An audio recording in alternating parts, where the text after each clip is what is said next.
Alrighty, so it's feeding and watering night tonight for my little creepy crawlies. So what I thought that I'll do is I thought that I'll go through and show you just how I take care of them tonight. Yeah, what I like to do is sort of start with the bigger boys down here and just work my ways up and sort of end with the little bitty bab ones. So yeah, let's get started. So yeah, here's my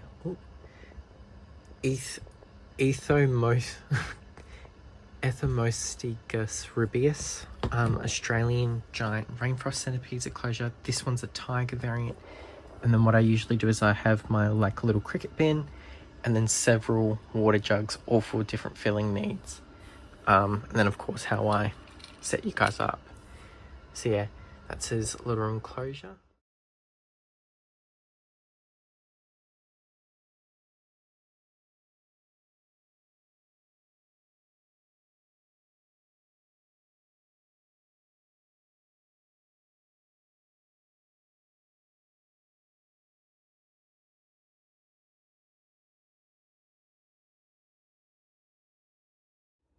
This is the setup for my other Ethmostigmus rubripes. So my other one down there, this is Hard Scrabble. She's a tiger variant. Stitches here is a golden variant. That log in there is a fish decoration. Exoterahide, and then those were some sample pots from beauty school that actually work really well as water dishes for these guys.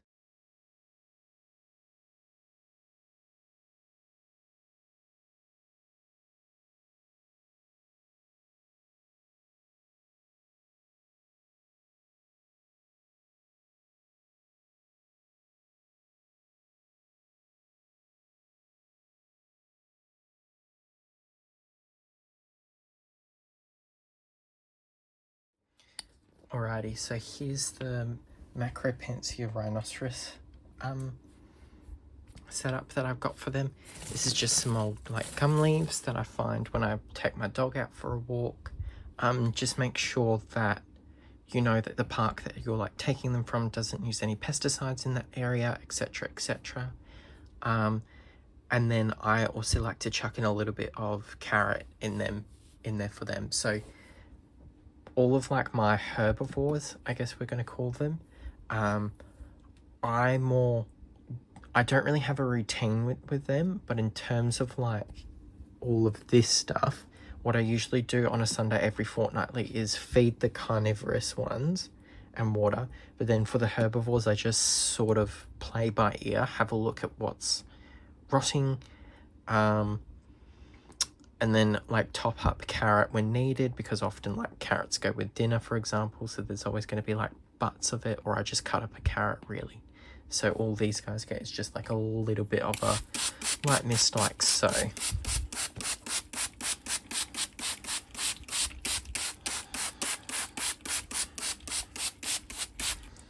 And an update on these guys as well, because I got the 2 juveniles from Bug Frenzy, and I've had 2 adults in here previously, and they're all getting along just fine, which I'm really, really happy to see. So, this is Coraline, my Selenotypus exevale, and she's made a burrow right there. That's her little burrow there. It looks a little bit munted because the Selenotypus like to burrow, and I don't recommend this, but just because of the type of the tarantula that she is, because she's a really, really, really good tunneler, and I had her in like, I've had her since she was like the size of your pinky nail, and now she's about this big, so I upgraded her into this Reptile 1, just so that way I wouldn't really need to worry about her for a couple of molts. But yeah, that was from her old enclosure that I sort of just needed to pour in and sort of help her find her way out.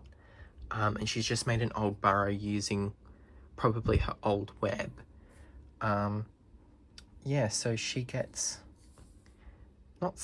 like smallish, I wouldn't say tiny crickets, but like smallish crickets, and then the smegma moss dries up very quickly. But Selenotypus don't mind it a bit dry. Like, Bitsy up here, her enclosure's very dry.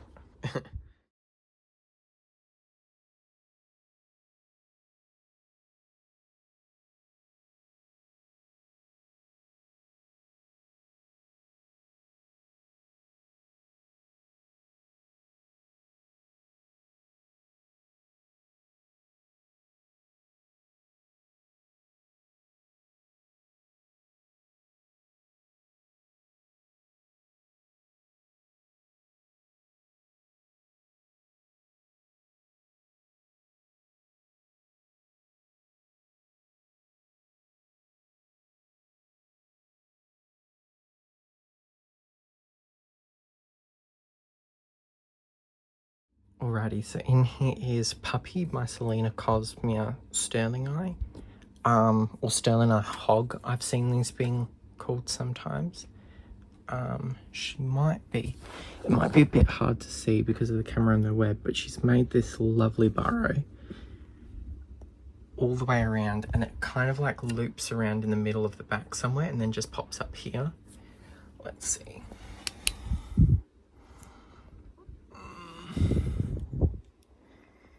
Nah, she's a bit hard to see tonight, but yeah.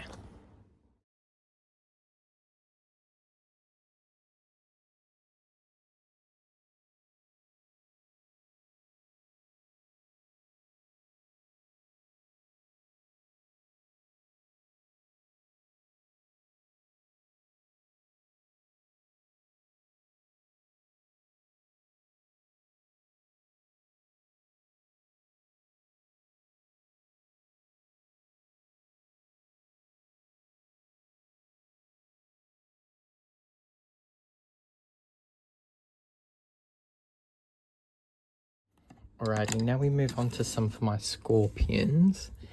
This is Big Bertha. As you can see her there, she's always out. This is Big Bertha, my Urodacus elongatus. There she is.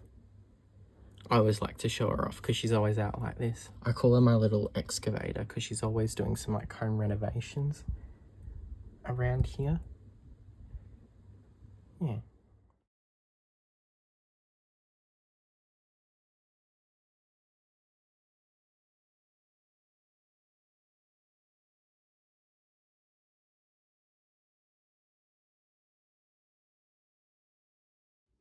Alrighty, in here we have a Lycoles waigiensis, but I'm pretty sure that that's also can be pronounced, or not pronounced, but I'm pretty sure another name for it is Hormurus waigiensis, which I'm going to need to get a new label for, but this is his little setup. It's a pygmy rainforest scorpion. His little setup, he pretty much never leaves that little pot that I made out of a hide. Yeah.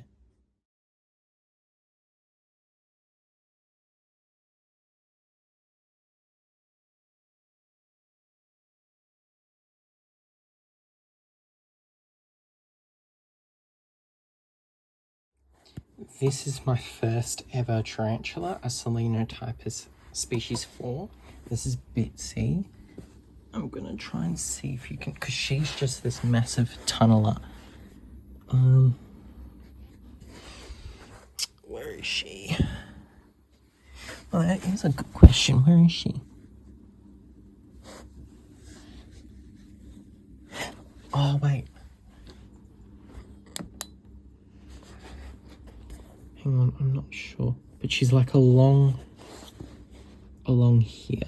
I'm not really sure if you can see her. There she is. There's a little bum there. I've had her like for such a long time. She was my first ever tarantula.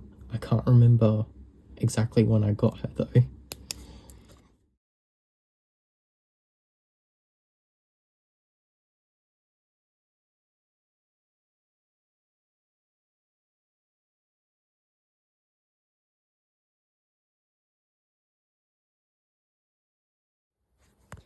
This is definitely one of my favourite scorpions when I managed to get my hands on it. It's Urodacus planimanus, the Perth rock scorpion.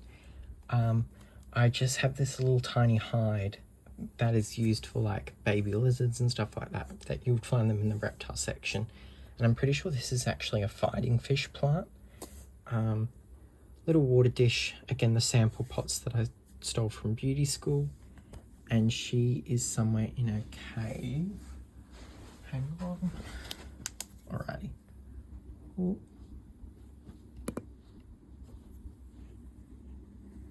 Oh, you probably can't see her from here, but yeah, she's definitely one of the easiest scorpions that I've kept. But obviously do your research before going out and getting bugs.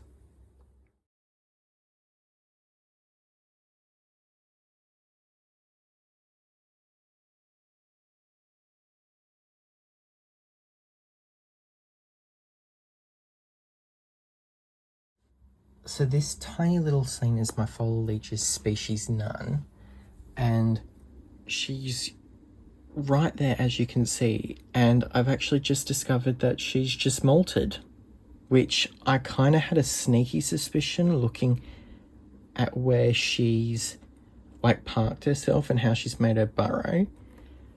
I'm quite happy about that, actually. There is a cricket in there just because I had an escapee, because I was trying to feed the tailless whip scorpion, but I decided to give it to her instead because I feel like that she would tank it. Yeah, so because she's already got the cricket and she's just molted, I'm just gonna give her enclosure a bit of a spray, because that way she would have enough moisture. Perfect to come out of that molt with. Now here's a little update on Charinus pescotti, the tailless whip scorpion that I got in my last video. He's doing very, very well. I did chuck some crickets in just to see how he would go with those. So, and like that's literally the size of the crickets that he's gonna get. So I'm just gonna give this a little bit of a spray down. Ooh. Actually, I might use this one.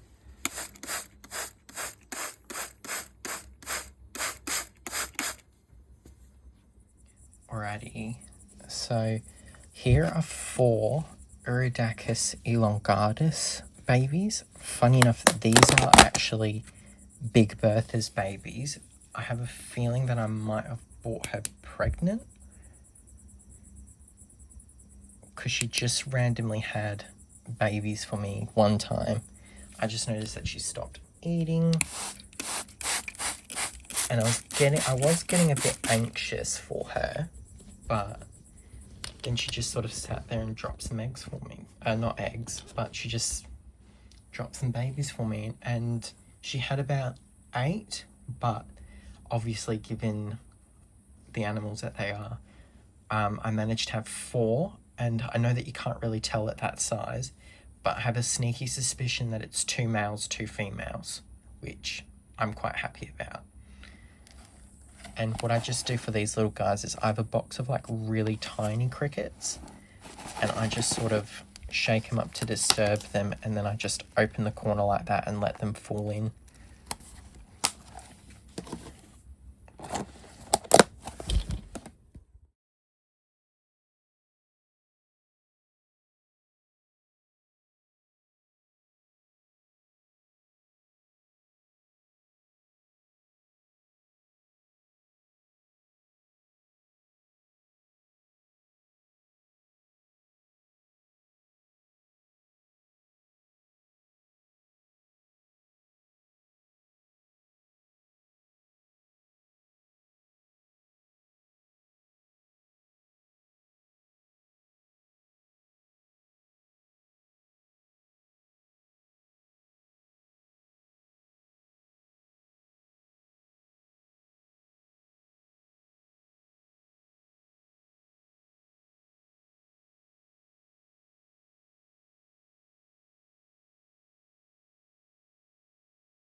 Okay, oh, and you can literally see that we're out of the prow right here, which fabulous. These are baby Ethmostigmus. I'm gonna keep stuffing this up. Ethmostigmus rubripes. These are actually Stitch's babies, because I did some research and they can reproduce asexually. So she's dropped a cluster for me. I think this is her 3rd cluster for me, but this was the only one that I was actually managed to save. I saved about 17 babies, and this is what's left out of the 6, which is fine. It's bound to happen.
Okay, here's a little bit of an update as well on the Porcellio saber colony. I added in a old carrot from my bush roaches, and they've actually been enjoying that, and then a couple of pieces of fresh carrot too. They've been loving the underside of this bark, as you can probably see. There they all are.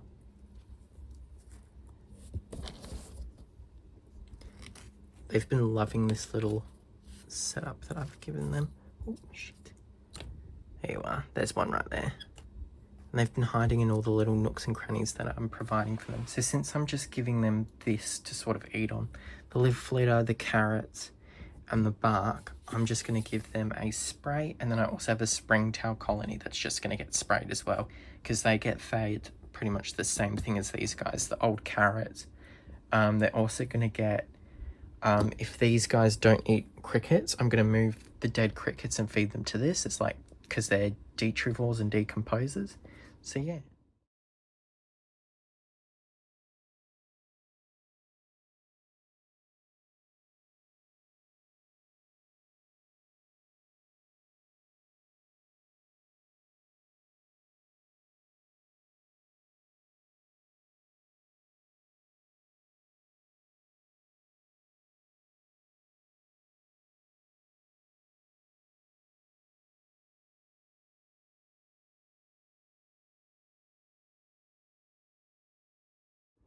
Alrighty, and that was my little nighttime routine for all of my little creepy crawlies there.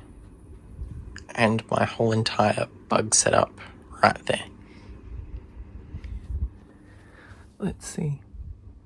There we are.